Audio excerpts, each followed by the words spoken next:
The Grand Meridian was the kind of restaurant where the silverware was polished until it reflected the chandeliers, where a single bottle of wine could cost more than a family's monthly rent, and where people lowered their voices whenever a billionaire walked through the doors.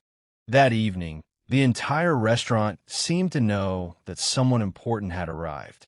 Adrian Blackwood, a 38-year-old billionaire and CEO of Blackwood International, sat alone at the center table beneath a massive crystal chandelier. He was famous for closing billion-dollar deals, buying companies before his competitors even knew they were for sale, and never tolerating mistakes. He wore a perfectly tailored black suit, an expensive watch, and an expression that made people uncomfortable. Across the restaurant, a young waitress named Elena Carter moved quickly between tables, carrying plates and glasses with practiced grace. Elena was 26, worked 2 jobs, and was saving every dollar she could to pay for her younger brother's college tuition. She had learned long ago that rich people were not necessarily kinder people, but she still treated every customer with the same respect. When Adrian ordered his meal, Elena carefully wrote everything down and repeated the order to make sure there were no mistakes. "Your steak will be prepared exactly as requested, sir," she said politely. Adrian barely looked at her. "See that it is." 20 minutes later, Elena returned carrying the plate. She placed it gently in front of him, but before she could step away, Adrian cut into the steak and immediately frowned. "What is this?" he demanded. Elena stopped. "Sir," Adrian pushed the plate away. "I asked for medium rare. This is medium." Elena looked at the steak and then at him. "I'm very sorry, sir. I'll have the kitchen prepare another one immediately." But Adrian's voice became louder. "Another one? Do you have any idea how much I'm paying for this dinner?" Conversations around the restaurant began to fade. Elena remained calm. "I understand, sir. We'll replace it." Adrian stood slightly from his chair. "No, you don't understand.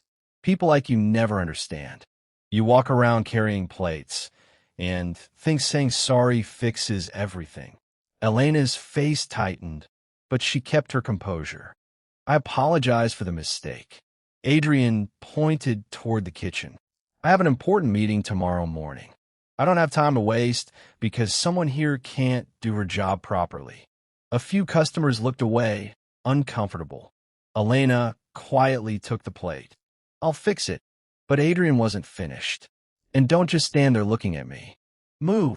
Elena turned toward the kitchen, but then she heard a voice from the table behind Adrian. "Sir, maybe that's enough." Adrian turned sharply. "Stay out of it."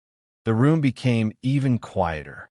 Elena disappeared into the kitchen, where the head chef quickly prepared another steak. When she returned, Adrian looked at the plate suspiciously before tasting it.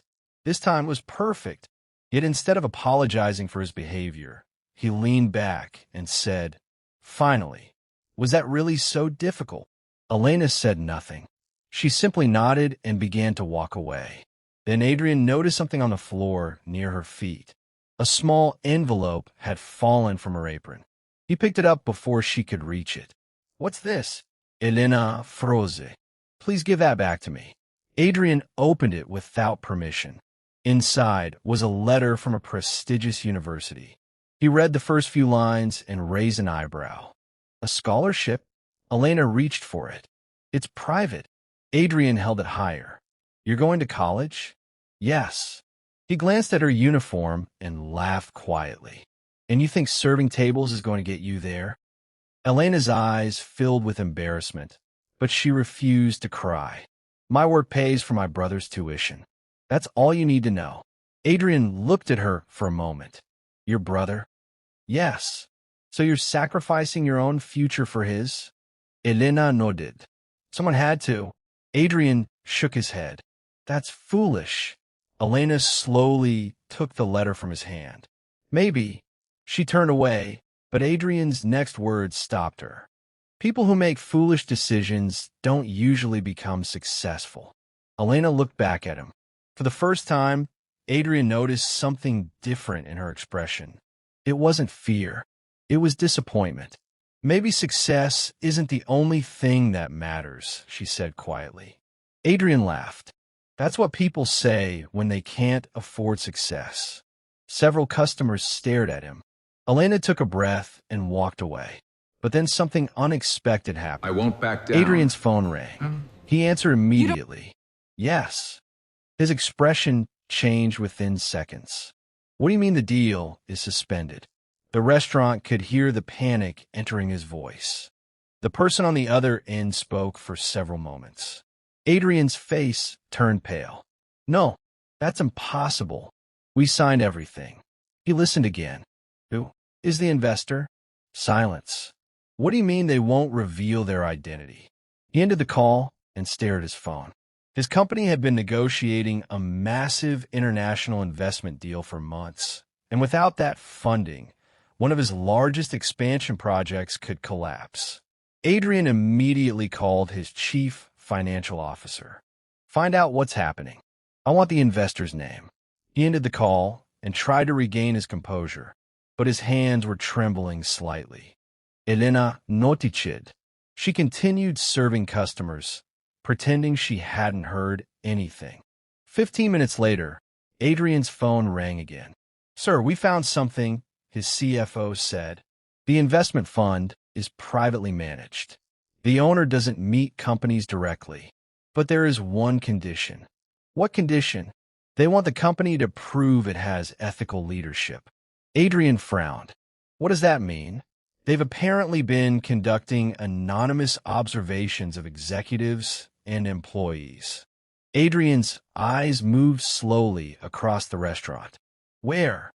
His CFO answered, several locations. Restaurants, hotels, offices. They want to see how executives behave when they think nobody important is watching. Adrian's face changed. He suddenly remembered the way he had spoken to Elena. His stomach tightened. Who owns the fund? We don't know yet. But there's something else. The investor's representative is supposedly in the Grand Meridian tonight. Adrian looked around the restaurant. His heart began beating faster. Find out who. He ended the call. A few minutes later, a woman in an elegant gray suit entered the restaurant. She approached Elena and quietly whispered something into her ear. Elena nodded. Then the woman walked directly toward Adrian's table. Mr. Blackwood? Adrian stood. Yes. The woman smiled professionally. My name is Margaret Hayes. I'm a managing director of Carter Capital.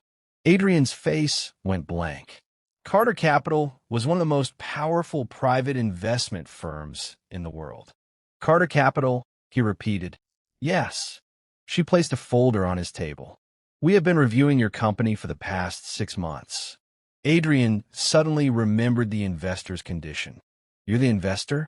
Margaret smiled. No, I'm here on behalf of the person who owns the fund. Adrian swallowed. Who? Margaret looked toward Elena. Adrian followed her gaze. Elena was standing near the service station, holding a tray. Adrian stared at her in confusion. Margaret walked over to Elena and said, Ms. Carter, would you like to tell him? Elena slowly put down the tray. Then she walked toward Adrian's table. The entire restaurant was silent. Adrian stared at her as if he were seeing a completely different person. You? Elena nodded. Yes. Adrian's voice was barely audible. You're the owner of Carter Capital? Elena looked at Margaret. She's my representative. Adrian looked at the scholarship letter still visible in his hand. But you work here. Elena smiled sadly. Yes, I work here. Why? Because my mother taught me that money should never make you forget what ordinary life feels like. Adrian couldn't speak. Elena continued. My father started Carter Capital before he died. I inherited the company, but I didn't want to become another wealthy person surrounded by people who were afraid to tell me the truth. So I spent the last year living quietly, working ordinary jobs, and watching how people treated others when they believed those people had nothing to offer them. Adrian looked down at the table. His face was filled with shame. Elena walked closer. Your company was one of the final candidates for a $3 billion investment. Adrian lifted his eyes. Was. Elena nodded. Was. Margaret opened the folder. Your company has impressive numbers, but your leadership culture is deeply troubling. We received reports about employees being humiliated, threatened, and treated as disposable. Adrian looked at Elena. You were testing me? No, she said. You tested yourself. The words hit harder than any insult. Adrian remembered every employee he had shouted at, every assistant he had blamed, every driver he had ignored, every worker whose name he never bothered to learn. He had always believed pressure created excellence. Suddenly, he understood that he had confused fear with respect. He stood slowly. Elena, she raised her hand. Don't apologize because you lost the investment. Adrian stopped. Then why should I apologize? Elena looked directly into his eyes and said the one sentence that silenced the entire room. You didn't embarrass me tonight, Mr. Blackwood. You revealed yourself. Nobody moved. Nobody spoke. Even the clinking of silverware had stopped. Adrian's shoulders dropped. For the first time in his life, he had no clever answer, no authority to hide behind, and no money that could make the moment disappear. He looked around the restaurant and saw people staring at him, not with fear, but with disappointment. You're right, he whispered. Elena remained silent. Adrian took a deep breath. I've spent my entire life thinking being powerful meant making people afraid of disappointing me. I was wrong. Margaret watched him carefully. What will you do about it? Adrian looked at her. I don't know yet. Then he looked at Elena. But I know where I have to start. The next morning, Adrian called an emergency meeting with every senior executive in his company. Instead of sitting at the head of the table and shouting orders, he stood in front of them and admitted everything. He told them about Elena. He told them about Carter Capital. Most importantly, he told them that the way he had treated people was unacceptable. Some executives expected it to be another temporary speech. But Adrian surprised them. He created an employee protection program, established anonymous reporting channels, increased wages for lower-paid workers, and required every executive, including himself, to undergo leadership and empathy training. He also contacted Elena and asked if she would consider advising the company. Elena refused the money he offered, but accepted a position on an independent ethics board. Months later, Blackwood International had changed dramatically. Employee turnover fell, productivity increased, and for the first time, Adrian began learning the names of the people who worked around him. One evening, he returned to the Grand Meridian. He sat at the same table where everything had changed. Elena approached him, but this time she wasn't carrying a tray. She was wearing an elegant suit. Adrian smiled. You look different. Elena smiled back. So do you. He looked around the restaurant. I owe you an apology. You already apologized. Not enough. Elena sat across from him. Adrian said, that night, I thought I was shouting at a waitress. I didn't realize I was shouting at a person with dreams, sacrifices, responsibilities, and a life I knew nothing about. Elena nodded. Most people forget that. Adrian smiled faintly. I don't think I'll ever forget it again. The restaurant manager came over and asked if they would like to order. Adrian looked at Elena and said, I'll have whatever she's having. Elena loathes it. That's a dangerous decision. Adrian smiled. I've made enough bad ones. I'm ready to learn. And for the first time in many years, the billionaire sat in a restaurant without caring who was watching him, because he had finally discovered something money could never buy: the ability to respect someone who had nothing to prove to him. The $3 billion deal eventually returned, but only after Elena and her team saw genuine change. Adrian never forgot the night he shouted at a waitress. He remembered it not as the night he lost an investment, but as the night he finally saw himself clearly. And whenever someone in his company began treating another person as if their job made them less valuable, Adrian repeated the sentence that had changed his life. "You didn't embarrass me. You revealed yourself." It became more than a warning. It became the foundation of the man he chose to become.